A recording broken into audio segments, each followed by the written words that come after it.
buri muntu wese atekereza ibyaha bikomeye mu buzima bwe Imana yamuhaye nurangisha ku buryo wabishyira mu Imana ngo bimeze zikuze yakoze siko bivuze neza uraza bishaka utekereza ikintu kimwe mu buzima bwawe Imana yakora nurangize ubw'ubwoko bwawe n'imbaraga zawe zishakishe ukozo ushimiyoma kushika kabisa unaenda tamuze kitana za kule ngera kubikora naje kabiri ariko nibura gerageza gukura kimwe nurangize ushake geste ushima bw'Imana ngo Mana iyi geste bose niyo cyangwa wabone mu buzima muzukongera ko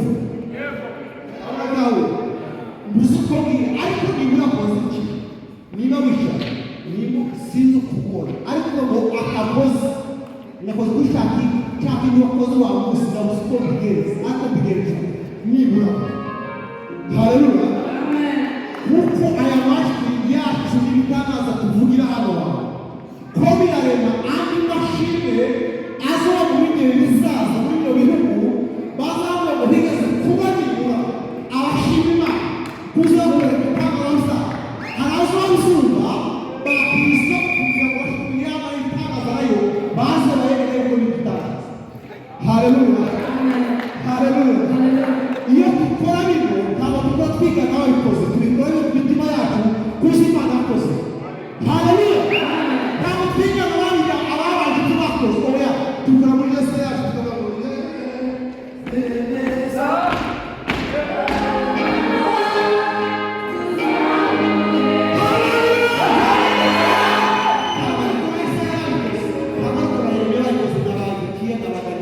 what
Amen.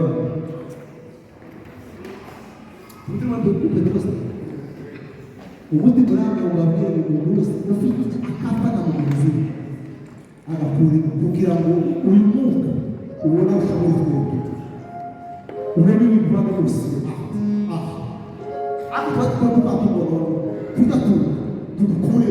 Hanyuma ni kuba azatuka. Hallelujah. Hallelujah. Hallelujah. Hallelujah.